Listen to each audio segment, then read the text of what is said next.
serangan jantung itu adalah momentum. Momentum. Momentum dadakan. Aktivitas setelah makan pun bisa. Jadi orang ada juga serangan jantung habis makan. Bukannya rokok ke paru-paru, Dok? Kok bisa Nah, nyampe jantung? Waduh, ada untuk laki-laki, heeh. ada untuk perempuan. Nah, Beda ya, Dok? sayangnya laki-laki lebih cepat gitu. Harus rutin tiap bulan tuh kita cek sambil diobati tentunya ya. Jangan cuman ngecek aja teu aya lieur, teu aya keluhan nya teu sawios Iya. meureun sakieu oge Kan Kak. kadang, Itu Dok, kan bahaya. penyakit jantung ini adalah pembunuh nomor 1 pada manusia. Ya, Betul, Dok?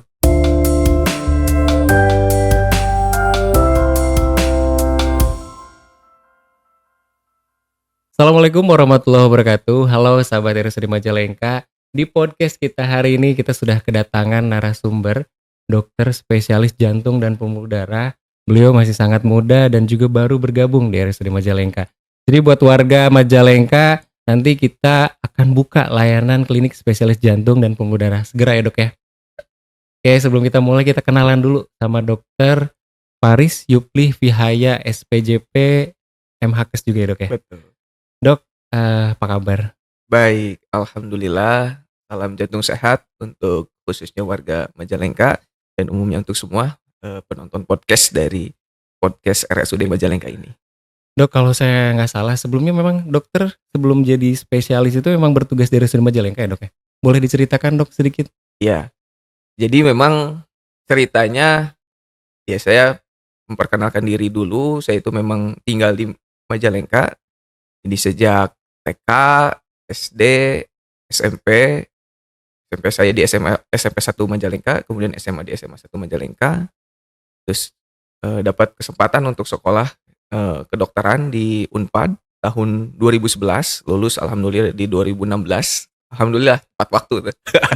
Jadi memang kan dari daerah kadang minder gitu kan, tapi alhamdulillah saya lulus tepat waktu. Kemudian ada yang namanya internship dalam pendidikan profesi dokter itu sebagai bakti lah ke daerah gitu.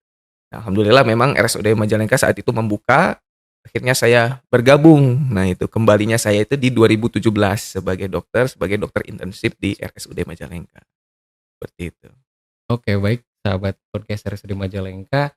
Di hari ini kita akan bahas tentang penyakit jantung koroner ya, Dok. Ya. Yang katanya penyakit jantung koroner atau penyakit jantung ini adalah pembunuh nomor 1 pada manusia. Ya, Betul, Dok? betul.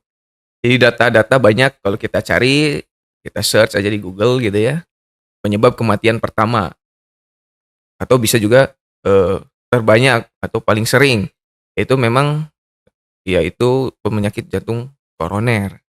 Nah, itu sebetulnya menjadi concern karena memang kan kita inginnya sehat, panjang umur Betul. gitu kan ya. Tapi semua orang juga punya jantung gitu, makanya perlu diperhatikan nih kesehatan jantung. Nah, di sini mungkin kita nanti akan bahas lebih dalam Oke. lagi ya. Jadi sebetulnya sakit jantung koroner itu seperti apa, Dok? Nah, penyakit jantung koroner dari bahasanya ada jantung, ada koroner. Nah, itu Ya, ya. Jadi koroner itu sendiri saya bahas dari koroner. Kalau jantung mungkin teman-teman semua udah tahu ya, jantung, tahu. ya kan. Semua punya jantung gitu kan. Udah Iya. tahu lah mungkin belajar waktu sekolah sekilas di biologi atau apa. Oke lah, kita punya jantung. Nah, koronernya ini mungkin bahasa kedokteran ya, mungkin orang awam nggak terlalu mengenal apa itu koroner. Nah, koroner itu sebetulnya mengacu kepada pembuluh darah jantung. Ya, itu Pembuluh sebutannya darah jantung. koroner. Jadi penyakit jantung koroner itu kondisi di mana pembuluh darah jantungnya itu mengalami penyempitan. Penyempitan. Sehingga ada permasalahan tuh. Muncul masalah-masalah keluhan-keluhan yang terjadi seperti nyeri dada gitu kan, gampang capek gitu. Yang akhirnya endingnya itu merusak dari otot jantung itu sendiri. Karena supply-nya berkurang karena ada penyempitan, maka ada kerusakan di otot jantung Oh, itu, gitu. seperti Jadi itu. adanya penyempitan di pembuluh darah sehingga jadi suplainya berkurang ke jantung. Betul. Nah, faktor risikonya, Dok, kok bisa nyempit itu pembuluh darah, Dok? Iya, secara umum sudah banyak diteliti, ada 5 sebetulnya ini yang L5. mudah ya kita ingat. Yang pertama itu sebetulnya dari usia, ya. Usia itu menjadi faktor resiko yang tidak bisa diubah tuh. Iya ya. Jadi dari kita lahir, beranjak menjadi anak-anak, remaja, dewasa, kemudian jadi lansia, nah Oke. itu kita nggak bisa, modifikasi ya. Nah itu pun proses penyempitan sudah terjadi. Kenapa? Karena dalam keseharian kita ada konsumsi makanan, Heeh. menghadapi ya sakit segala macam, ada perubahan dalam tubuh kita, itu terjadi proses itu. Usia berapa sih, Dok? Nah, kalau di rentan usia berapa meningkatkan faktor risiko, itu dibagi lagi nih. Waduh. Ada untuk laki-laki, Heeh. ada untuk perempuan. Nah, Beda. sayangnya laki-laki lebih cepat gitu. 55 tahun itu Oh, lebih beresiko meningkatkan nih. faktor risikonya. Heeh. Sementara untuk perempuan di 65 tahun. Lebih lama Lebih perempuan. lama, kenapa tuh ya? Jadi di awal-awal perempuan Heeh. itu karena kan ada masa subur, Iya. ada menstruasi, Heeh. ya itu terproteksi dengan hormon Oh, estrogen. jadi ada hormon itu bikin Iya, punya terproteksi. Laki-laki kemampuan nggak punya ya proteksi. hormon Nah tersebut. itu, bahaya juga sih kalau terlalu dominan punya Iya, iya, iya. estrogen. Oke, oke.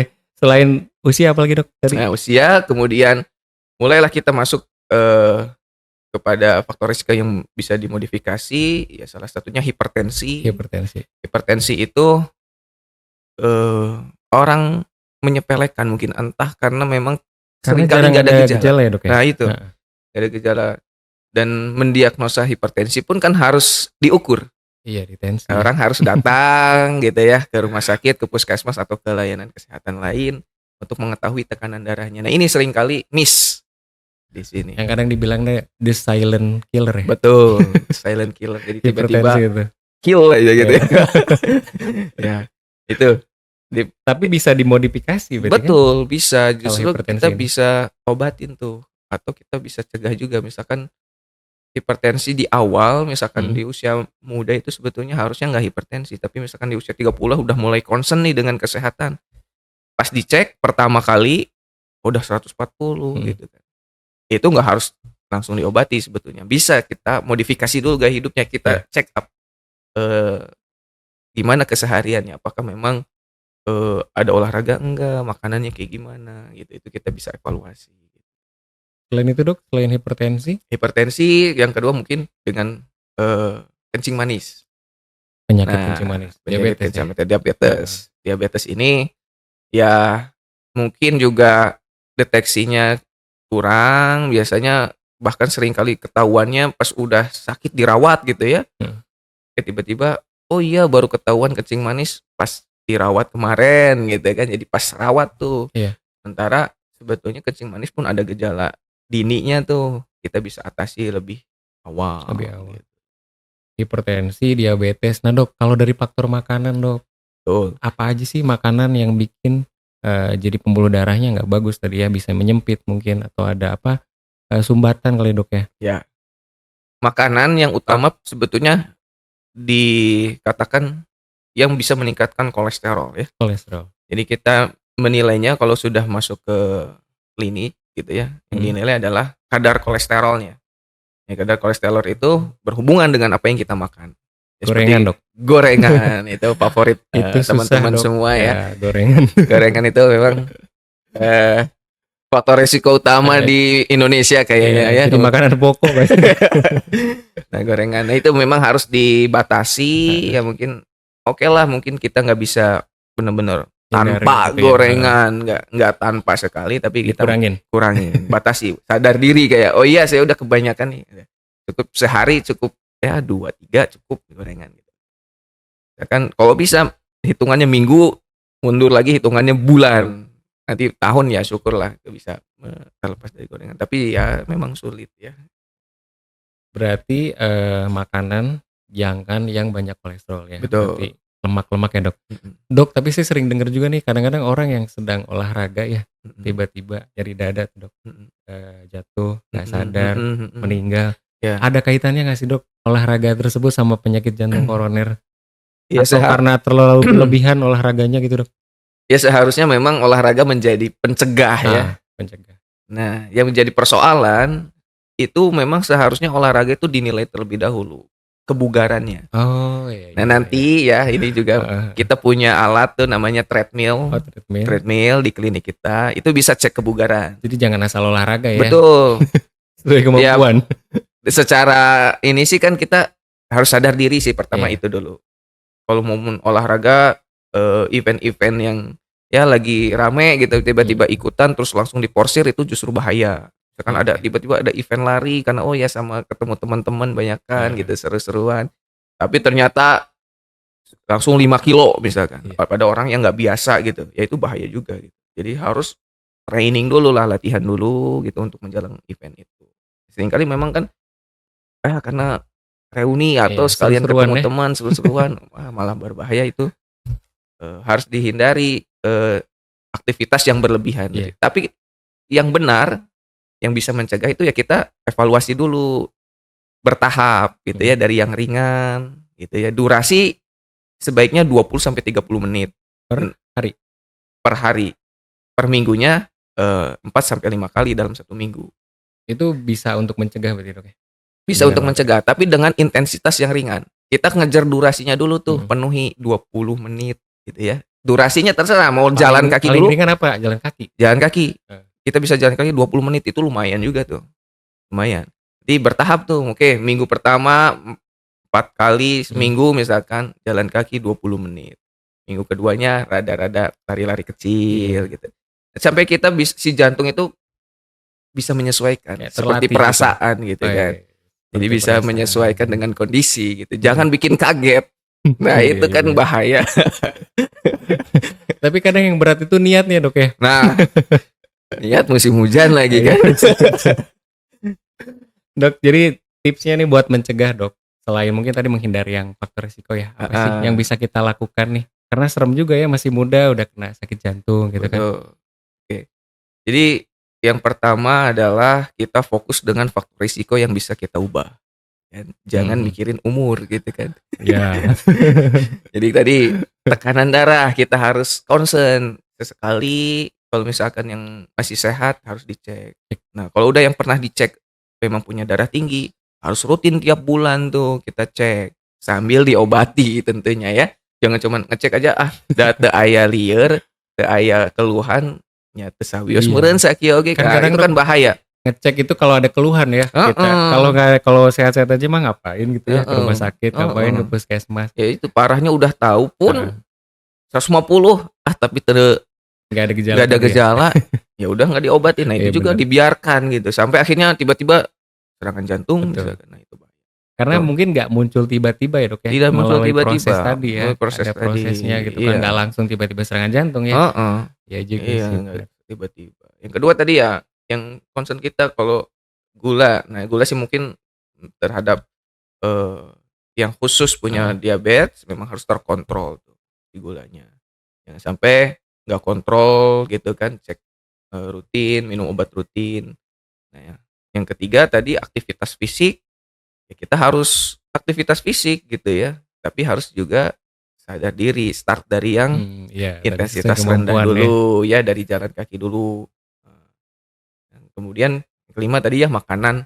Nah, makanan juga, perlu kita perhatikan karena itu berpengaruh terhadap kolesterol, yang mana kolesterol itu bisa berkontribusi, untuk mengalami penyempitan di pembuluh darah jantung itu sendiri. Tapi ada nggak sih, Dok, makanan yang bikin jantung jadi sehat gitu? Kayak apa ya, Dok? Kayak pisang gitu bener nggak sih, Dok? Eee, Sebetulnya jantung khusus sehat itu ya, ya makanan sehat aja. Oh, Karena makanan kan sehat ya? kita Nggak ada yang spesial sari ya? makanan nggak cuma dikontribusikan untuk Iya jantung gitu betul. ya. Jadi untuk kulit, otot gitu kan, organ-organ lain juga kan memang kalau makanannya sehat ya untuk semua sehat. Yang penting tadi Tapi kolesterol khusus, ya? khusus enggak, ya enggak Nggak ada ada yang ya? khusus sebetulnya ya. Terus ada satu yang ketinggalan ini yang justru, eee, ya dari mulai, masih anak-anak sekarang udah terpapar nih sebagai perokok pasif. Oh, perokok.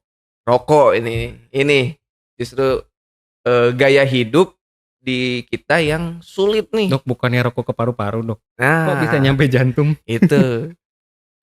Oke, kita bahas dari asapnya ya. Oke. Asapnya keluar nih, dihirup sama kita masuk ke paru-paru. Heeh. Di paru-paru itu ada pembuluh darah kecil. Jadi transfer oksigen itu terjadi Mhm. memang dari udara luar ke dalam tubuh kita melalui paru-paru, sampai ke ujungnya itu transfer tuh ada pembuluh darah. Nah di pembuluh darah ini balik lagi, Hmm. nyampenya ke jantung ya lewat pembuluh darah. Oh, jadi karena Ada masuk. juga heeh, masuk juga si zat-zat yang, eee, tidak baik ini masuk melalui pembuluh darah kecil yang ada di paru-paru. Akhirnya dari situ ngalirlah, nyampelah ke jantung, nyampelah ke seluruh tubuh gitu. Oh, jadi dari Gitu, situ ya, Dok, ya. iya iya. Kemudian, Dok, apa ya komplikasinya, Dok, kalau kita kena jantung koroner? Bisa terjadi? Komplikasi, ya. Tadi saya jelaskan prosesnya panjang, dari mulai kita lahir sampai usia, sampai titik ada, menyatakan di usia 55 tahun untuk laki-laki, di usia 65 tahun untuk perempuan, menjadi, meningkat, resikonya terjadi penyakit jantung koroner. Nah, serangan jantung itu adalah momentum, Momentum? momentum dadakan mengalami sumbatan. Mhm. Jadi penyempitan itu udah terjadi. Nah, penyempitan itu ibaratnya kalau kita bayangkan kayak selang, lumutan tuh dari Oh, pertama iya kita iya. pakai, Heeh. lumutan, terus lama-lama ada yang lepas si lumut itu. Kalau selang kan kita pakainya diameternya sama ya, Iya. lubangnya sama. Nah, Mhm. sementara tubuh kita kan ada yang diameternya Oh, besar, iya. Pembuluh darah sampai ke itu ya? ujungnya adalah yang kecil. Kecil. Nah, di jantung itu udah masuk kategori pembuluh darah yang kecil. Nanti ada sumbatan itu lepas, ya kan prosesnya udah lama makin nyepin, ditambah ada darah tinggi, alirannya yang Kenceng ya? kencang, bikin lepas tuh si, tumpukan lemak di pembuluh darah yang besar menuju ke arah pembuluh darah koroner yang lebih kecil gitu kan. Akhirnya ngedadak terhenti aliran darah jantungnya, kerusakan tiba-tiba, ya itu, jadi semuanya gejalanya tiba-tiba, tiba-tiba pingsan, tiba-tiba nyeri dada, tiba-tiba sesak nafas, ya kan, sampai tiba-tiba henti jantung. Karena mungkin area yang menyumbatnya, lepasnya itu besar gitu ya, yang sehingga di pangkal dari pembuluh darah jantung koroner yang tersumbat di Mhm. pangkalnya, dan pangkalnya itu mencakupi area yang luas, memperdarahi area yang luas dari otot jantung sehingga kerusakannya bisa total misalkan katakan Oh, kayak gitu kan, sehingga berhenti mendadak, henti jantung mendadak, ya itulah, jadi karena sumbatan tadi nyumbat, maka aliran darah ke jantung i terhenti begitu, Dok? terhenti. Oh, itu yang Itu menyebabkan. serangan Oh, jantung, serangan jantung yang itu kayak yang gitu. mendadak tersumbat, itu Nah, serangan jantung. ciri-cirinya, Dok, yang ngebedain seseorang kena serangan jantung nih, Mhm, apa yang paling khas, Dok? betul. Jadi, eee, serangan jantung itu biasanya ada pencetus, Lanjut. ya. Pencetusnya itu biasanya aktivitas, Mhm. emosi, Emosi, Dok? bisa. Oh, Jadi karena terlepas ya kita mikirnya pencetusnya tuh yang bikin lepas si, sumbatan itu ke area yang lebih kecil. ya. Itu karena derasnya aliran darah. Biasanya derasnya aliran darah ya karena aktivitas nih, lagi olahraga. Yang tiba-tiba berat gitu, Iya. yang di mana tadi saya bilang jantung belum menyesuaikan diri nih, belum tahu nih, Mhm. harus kayak gimana gitu kan. Terus emosi, orang yang emosian gitu kan, itu biasanya kan detak jantung lebih cepet gitu kan ya, tekanan darah jadi meningkat, Mhm. itu menjadi pencetus. Tiba-tiba lepaslah si sumbatan yang tadinya masih ada celah Iya, 50%, terus nyoplok sedikit, nutuplah nutup. itulah. Nah itu emosi. Kadang, eee, aktivitas setelah makan pun bisa. Jadi orang ada juga serangan jantung habis makan, Habis makan. jadi nggak lama habis Bukan makan. aktivitas berat ya padahal? Bukan, tapi metabolisme ya, itu Mhm. berkaitan dengan metabolisme. Karena ketika makan pun kita biasanya berkeringat kan, Iya. seperti olahraga gitu. Mhm. Itu ada pengaruhnya juga, di mana memang proses itu, bisa juga tuh, nadi rada lebih cepat, tensi mungkin lagi lebih naik gitu. Itu jadi pencetus juga.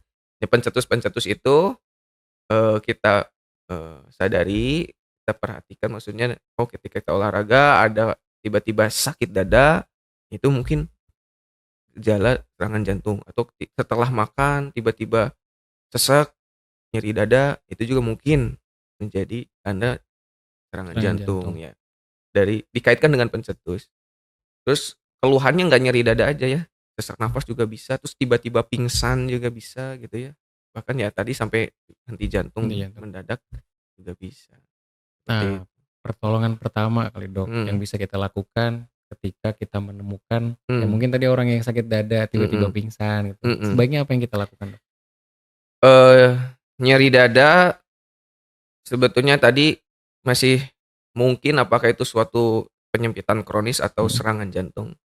Itu bisa dibedain. Ketika nyeri dada setelah aktivitas, atau setelah, emosi kita istirahat dulu, ketika istirahat hilang mungkin itu menjadi, eee, flu itu merupakan penyakit jantung yang, kronik. Jadi bisa kembali lagi si aliran darahnya. Hilang tuh dengan Mhm, istirahat. Tapi kalau serangan jantung, habis olahraga, habis emosi, istirahat masih nih, masih? ya, masih lebih dari 20 menit gitu ya, masih kerasa aja nih udah hampir setengah jam masih kerasa, ya itu udah pertolongan pertamanya datanglah ke IGD Oh, kalau nyeri dada memang ya, udah harus heeh, sama medis ya? heeh, karena kalau untuk nyeri dada nggak ada tuh istilah ditepok-tepok, Oh iya. ya kan, ada tuh, "Ayo ditepok tuh Ada yang ditonjok Dok? nah itu jadi keliru, Oh gitu. hanya memperpanjang Ada Dok yang kondisi. dikerok juga Dok? Nah, dikorek dulu, Dikerok dulu gitu kan, iya, karena disangkanya masuk angin, betul, angin duduk. heeh, itu hanya memperpanjang kondisi sakit jantungnya gitu, Memperlambat heeh, penanganan ya?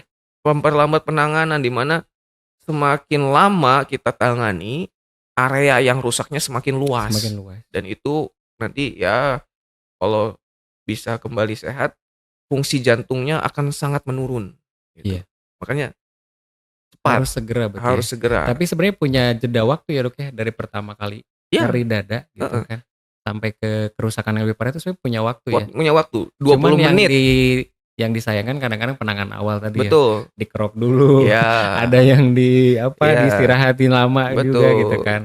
Jadi emang pertolongan pertamanya udah kalau udah sakit Mhm, dada, ada sesak napas, segera cari IGD. betul. Nah, Udah 20 menit untuk ngerasa-rasa tuh udah cukup lah. 20 menit. Heeh. Ngerasa-rasa ya masih kerasa, udah 20 menit lewat langsung lah kita transportasi aja perlu waktu gitu. Cuman kadang-kadang di kita tuh jarak Dok ya, Betul, karena ke rumah sakit juga kadang mungkin dari ya daerah selatan jauh betul ya, dari ya dari itu sih gitu, kadang-kadang menjadi hambatan. betul. Dok mungkin cukup ya, Oke. terakhir nih closing statement Dok, biar jantung kita tetap sehat gimana Dok? Nah, jadi tips dari saya yang pertama adalah, modifikasi gaya hidup ya, Gaya gaya hidup. hidup.